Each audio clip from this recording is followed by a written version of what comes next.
So God is dealing with me yet again on provision and his ability to provide as a father. And so I want to encourage you yet again, because if God is reiterating what he's saying, it's because he really wants his people to grasp what he is saying in this hour. God has the ability, he has the will, and he wants to your provider. He wants you to enter into a space of trusting, leaning, and depending on him only. And I firmly believe that some of those who are struggling and dealing with dryness and barrenness in their finances, it is only because there is a great supernatural wealth that is about to enter into your life, but it cannot and will not enter into your life until your faith is firmly planted, rooted, and grounded in the ability of God to be your provider and not what your bank account says. So until your faith is secure in Jesus Christ as the source of your life, that blessing is going to sit right at the edge, but it's right there. So I just want to encourage you again. I was led to Matthew chapter 14, where Jesus fed the multitude with 2 fish and 5 loaves of bread. Now I'm going to give you a quick rundown of this story. Jesus had been teaching the multitude for a while, like time was far well spent. And so it began to get dark, and the disciples said, we need to release these people so that they can go into the village to get what they need. And Jesus said they need not to depart. And the disciples said, well, we only have 2 fish and 5 loaves. And Jesus said, bring it to me. And so Jesus had the people sit down on the grass, and he took the bread and he took the food, he lifted it up, he gave thanks to God, he broke it, distributed to the disciples, and the disciples distributed to the multitude. And when they were done feeding the people, there were 12 baskets full remaining, and everybody of the multitude did eat, 5,000 men minus the women and children. So God led me to this story, and he began to minister to me, and it began to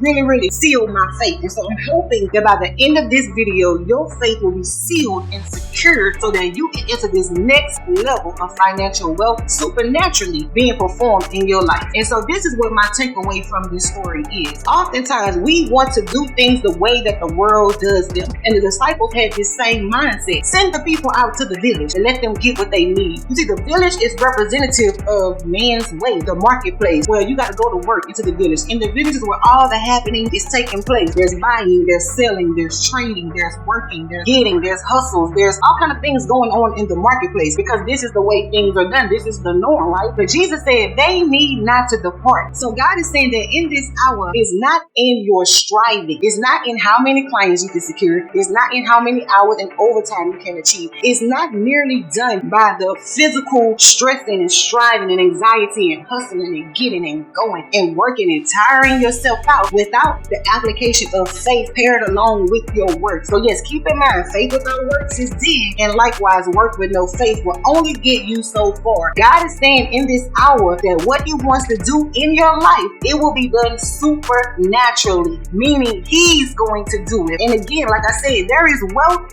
riches, and overflowing abundance ready to enter into your life, but God wants you to know that it is in him as being your source and your provider, and not what your bank account says. Because for many, they will see the influx and increase in their bank account and think that is where their security lies. So God wants you to be in this place, and it's a hard place. The Bible says they were in the desert. It feels hard, it feels dry, it feels barren, but God is having you in this little hard place because he wants you to trust in him. It's not in your ability alone, but it's in your faith, your hope, your trust, your security rests in God. And just like Jesus supernaturally fed this multitude, he is going to give you everything that you need with leftovers. Remember, 12 baskets full from his supernatural supply, from his supply on high. You are going to have everything that you need. God knows what you need. In this season, God wants you to rest in him. Just as he commanded the multitude to sit on the grass, this is a sign of resting in him, allowing him to do what he does as a good father. So I hope this encourages you today and motivates you to stand firm on your faith. Remember, do your level best, but allow God to make up the rest. He got you.